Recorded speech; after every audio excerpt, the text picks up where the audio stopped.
Hey everyone, today it's a very miracle happen. Tatay is discharged to the regular room, so he's still not in ICU anymore. So today we're picking a beautiful spring flower so we can give him in the table of Tatay, so he can smell this beautiful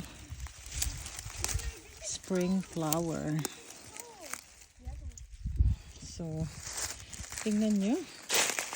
Ito yung namimiss ni Tatay tuwing spring. So, dadalhan natin siya ng napakagandang flowers.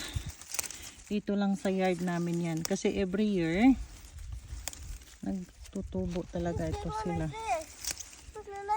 So, pipitas tayo ng marami. Kuha natin si Tatay.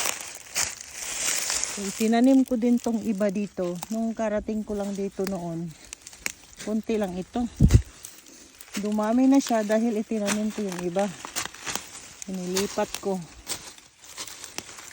So, tubo na lang to sila every year.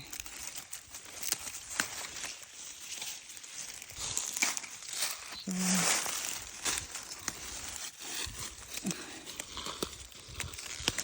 tingnan nyo. Ang ganda, diba? So, saan ka pa?